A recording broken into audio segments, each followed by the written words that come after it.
impunity sounds like. Donald Trump on camera stating in very clear and chilling language that he and his attorney general have no intention of protecting the whistleblower who informed our country about Trump's scheme to solicit election interference from Ukraine in the attempts to cover it up. In fact, Trump wants to know who told the whistleblower what was ultimately revealed to Congress and the public. And in the old days, he says, people who told would be punished by death. Acting DNI Joseph McGuire had a very different take on the whistleblower when he testified to Congress this week. I think the whistleblower did the right thing. Can we agree that it was urgent? It was urgent and important. You don't have any reason to accuse them of disloyalty to our country or suggest they're beholden to some other country, do you? Sir, absolutely not. Do I have your assurance that the whistleblower will be able to testify fully and freely and enjoy the protections of the law? Yes, Congressman. Naveed Jamali is back with me, and joining us is Rosa Brooks, former Pentagon official and the author of How Everything Became War and the Military Became Everything. And Rosa, I want to play you no less than Chris Wallace of Fox News talking about the way that this whistleblower has been spoken about, and I presume including by the president. The spinning that's been done by the president's defenders over the last 24 hours since this very damaging whistleblower complaint came out, the spinning is not surprising, but it is astonishing and I think deeply misleading. What is clear from reading the complaint is that it is a serious allegation, that a lot of it has proven to be borne out already. To dismiss this as a political hack, it seems to me to be an effort by the president's defenders to try to make something, to make nothing out of something, and there is something here.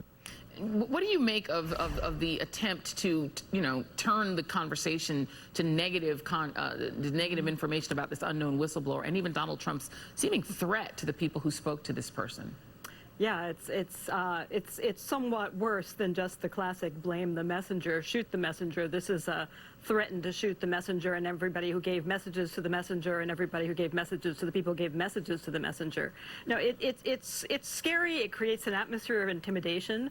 Obviously, what we do know about this whistleblower is that the whistleblower is a public servant who followed the rules, as Trump's own head of national intelligence has said. He followed all of the rules. He did not do what Edward Snowden did and go leaking to the press or leaking to foreign governments. He used all of the appropriate internal channels to report something that concerned him.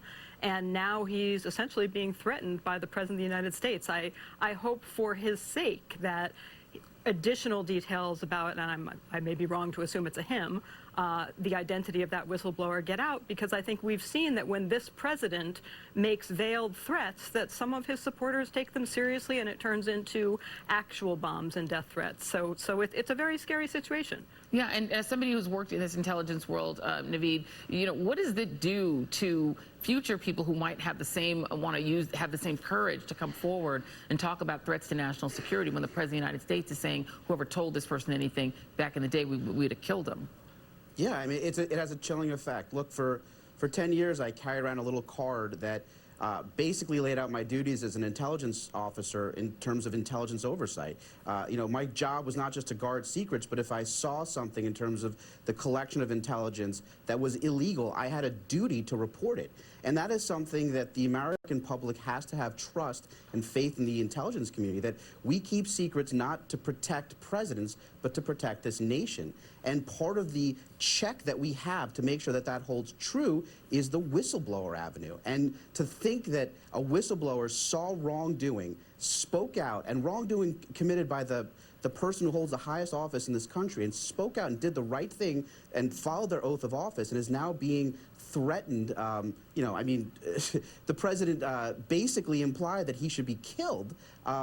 This is something that is shocking. It's going to have an effect, and the American people should be grateful that we have this whistleblower avenue, that this is part of the checks and balances that keeps this country nothing short of safe. Yeah, just to be clear, he said he threatened that the people who told him information are spies, and back in the day he said they used to kill spies.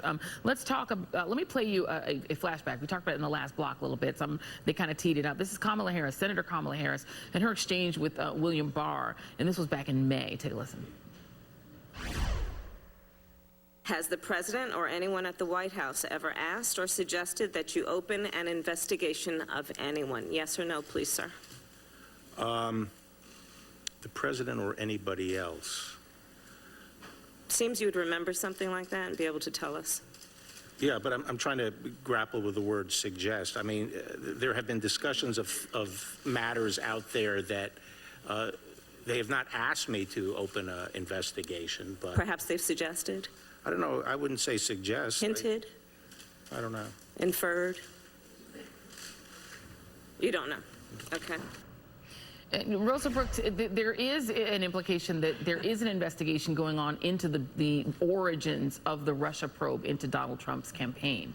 And it seems that that Donald Trump's world believes that the origins of this were in this sort of crackpot theory that it started with the late Seth Rich and Ukraine. So could it be possible that this very obedient Attorney General could be attempting to make real this conspiracy theory through an investigation that has something to do with Ukraine? Oh, sure. I think we have several things going on. One, Barr may be telling the truth in the sense that we already know. You had Michael Cohen, clip from Michael Cohen earlier in the show. Donald Trump doesn't say, I order you to open this investigation. He says, as we saw in that phone call with Ukraine's president, he says, we could like you to do us a favor, though. And Barr's not an idiot. When the president of the United States says, do us a favor, open this investigation, it's not exactly an order, but you do it. You do it at least if your primary goal is keeping your job and pleasing the president rather than following your constitutional oath. But I also think that the bigger thing that is going on here, and it's exactly what you said, this is the big lie theory of politics. When there is dirt that is coming your way that you deserve, you try to shovel dirt onto everybody else. And if you have to just make stuff up, you make stuff up. You say, aha, it was, Joe Biden subverting our elections. Oh, it was some, I could say, Joy, why are you subverting our elections? And that's what they do. There does not have to be any truth to it, but they say it over and over and over, and they get people to start believing it. Yeah, and perhaps start investigating or making up investigations to try to make it seem real. Naveed Jamali, Rosa Brooks, thank you both very much. Really appreciate your time. And more AM2 after the break. It's the kind of game you clear your schedule for and stock up for. It's the kind of game with so much star power, it's amazing you can look.